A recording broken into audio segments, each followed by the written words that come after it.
Once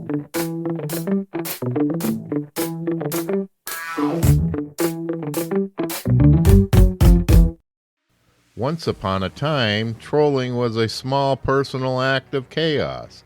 A ninja loot here, a corpse camp there, a whisper to stir the pot, all hidden behind an avatar, name, and a sense of anonymity. Then one day, somebody hit Go Live. Welcome to Trolling in the Age of Streaming. I'm your host, Boss Mode, and tonight we're peeling back a different kind of troll mask, the one that smiles for the camera.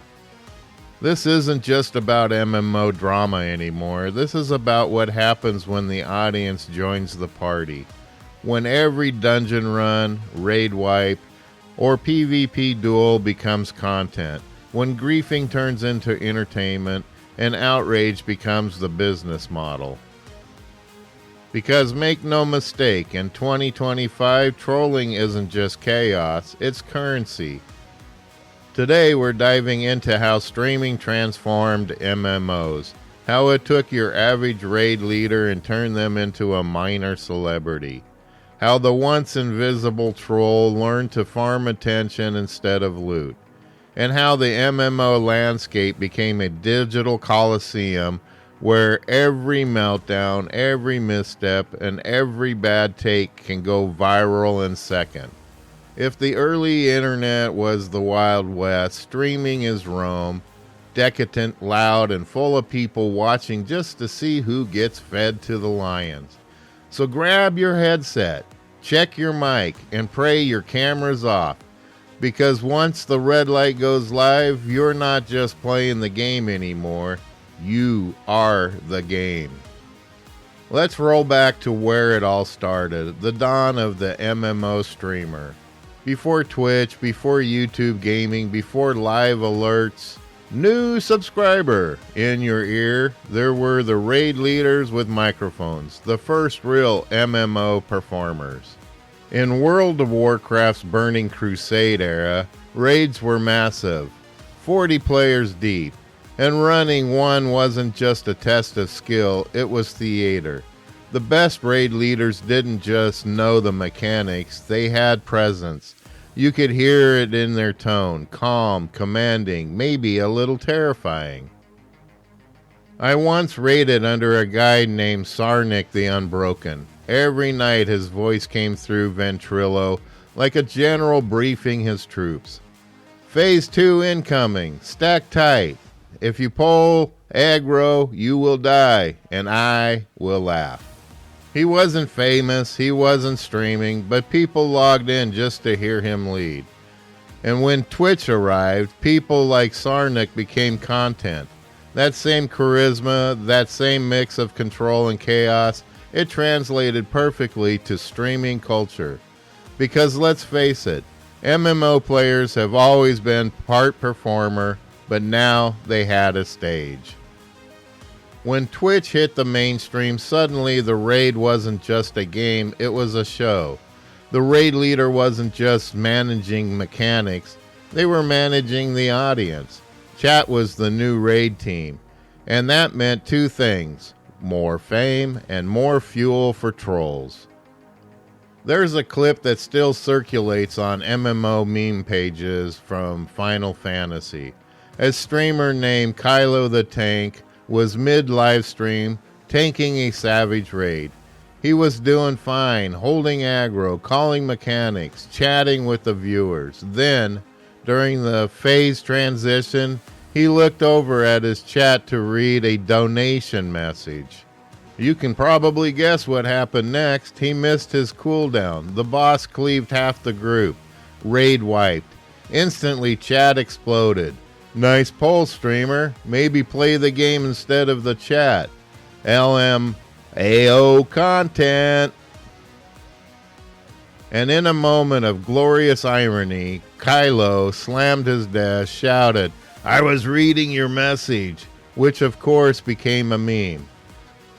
That one meltdown turned into a viral clip and hit Reddit, TikTok, and YouTube compilations for months. That's the new reality. The second you go live, every mistake can become someone else's highlight reel.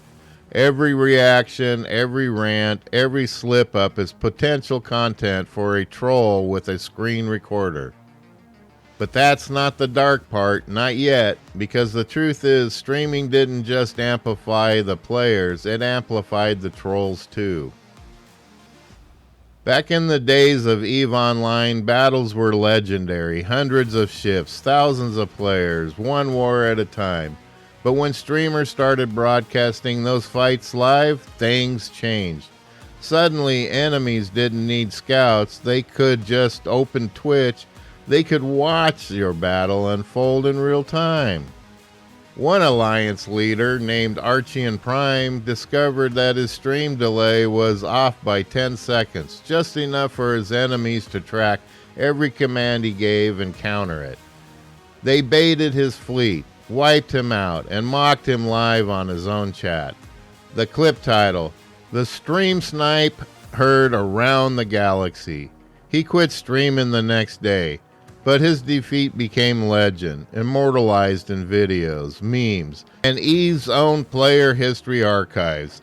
That's what happens when your battlefield becomes a broadcast. You stop playing the game and start surviving the audience. Streaming changed the entire psychology of trolling. It's not about ruining one player's night anymore. It's about performing for the crowd. It's about chasing that viral moment, the meltdown, the rage quit, and perfectly timed L+ ratio. That gets clips and reposted 1,000 times. Trolls used to want your loot, now they want your reaction. So when people talk about how streaming made MMOs more social, they're not wrong, but it also made them more performative. Everyone's acting now, players, trolls, and even the developers, because in the age of streaming, every moment on camera. And the line between competition, chaos, and content has never been thinner.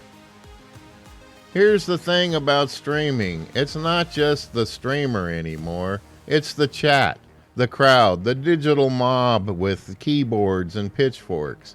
Back in the day, trolls worked alone. Maybe you had a few guildmates in on the joke.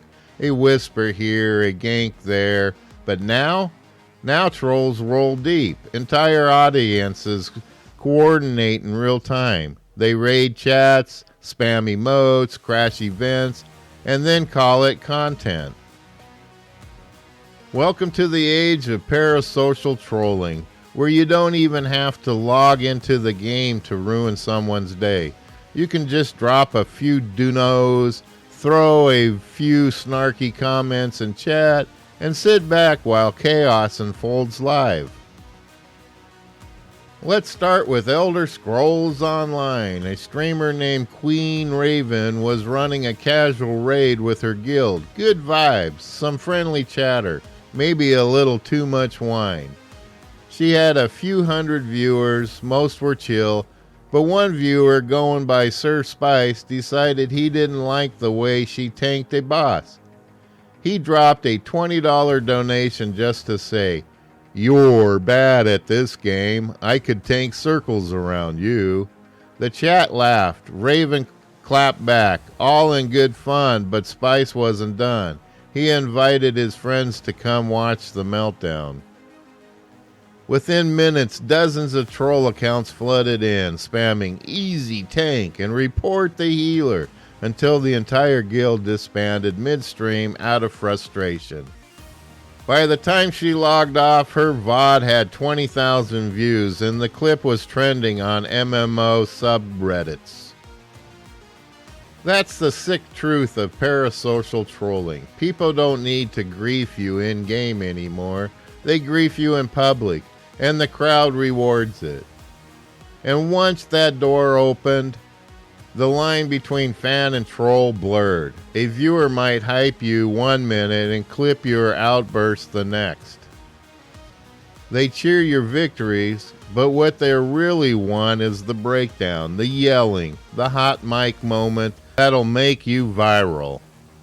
One of the funniest and most tragic examples came from Guild War II's. Two popular streamers, let's call them Elara and Drake, were rumored to be dating. Their audience got way too invested. They shipped them, made them fan art, built entire Discord servers around their relationship. Then during a live collab dungeon run, they had an argument. Nothing major, just miscommunication about a poll. But chat exploded. Half the audience sided with Elara, the other half spammed Team Drake.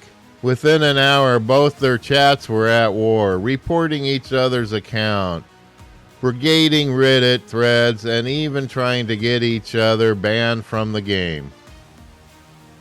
Here's the thing, neither of them started it, the audience did. And that's the core of parasocial trolling, the illusion of closeness, twisted into obsession. Viewers start thinking they're a part of the game, part of the relationship, part of the streamer's life. When they feel slighted or ignored, they retaliate. And in MMO spaces where communities are already tight-knit, the relationship spreads like wildfire. Back in the old days, we had griefers. Now we have grief armies.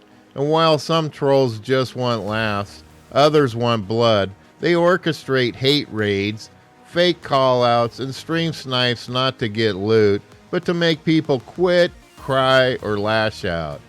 It's not about the game anymore, it's about control.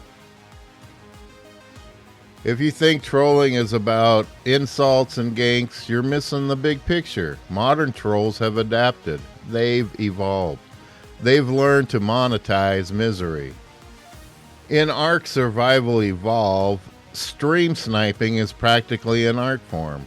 One player known as Meatwall420 gained thousands of followers not by building anything, not by raiding, not even by playing the game normally. He just hunted streamers. Every night he'd check Twitch, find anyone streaming Ark on his server, and track them down. He'd crash their base on camera, destroy their progress, and play obnoxious sound bites over proximity chat. When banned, he'd spin up a new account and make a compilation video titled Top 10 Streamer Freakouts I Caused. The dude turned griefing into a brand. He sold merch that said, "Get sniped, bro." That's not trolling anymore, that's entrepreneurship in its worst possible way. It's a weird, dark circle of attention. The streamer rages, the audience laughs, and the troll uploads it. And the algorithm feeds it to the millions. No one learns anything. Everyone profits. World of Warcraft has always been PvP heaven and hell. But in the streaming age, it became a theater of ego. There was a streamer named Grimweld, famous for his 1v1 me bro duels. He'd challenge players in open world, kill them, and post the clip with dramatic music and titles like Destroying Noobs in Golden Gear. Eventually people started baiting him. They'd intentionally lose duels just to get featured on his stream, then promote their own channels in his comments section. It got so bad that Grimweld started accusing random duelists of being clout chasers even when they weren't. He'd rage, block, and ban, all while his viewer count skyrocketed. Because hate and hype, they poll the same numbers. And that's the thing about new troll economy. Attention doesn't care who earns it. It doesn't distinguish between the victim and the villain. All it sees are clicks.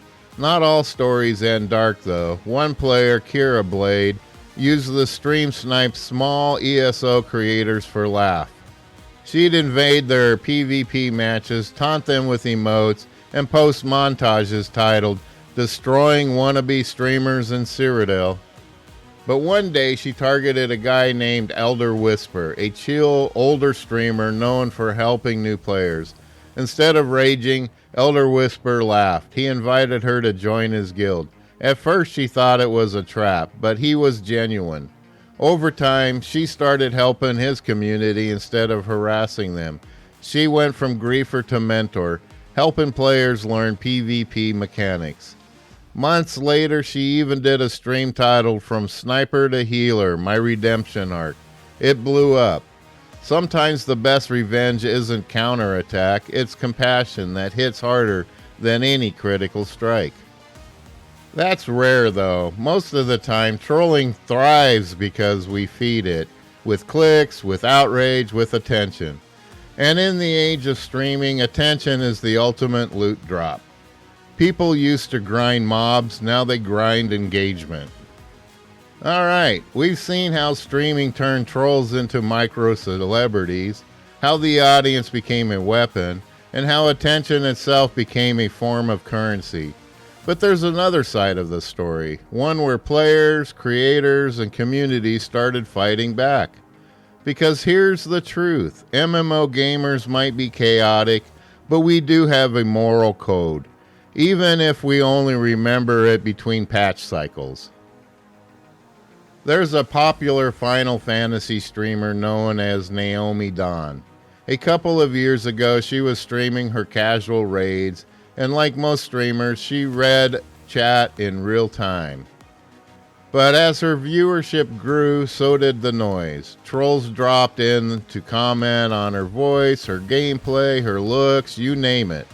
One night she snapped. She muted the mic, finished the entire raid in silence, and then turned back on the camera with a new rule. If you come into my chat to talk trash, you get one warning. After that, you're gone. This isn't your arena. She didn't scream. She didn't rage.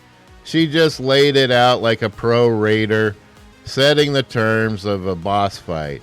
Her community rallied. They started moderating her. She turned the chat from a firing squad into a support crew.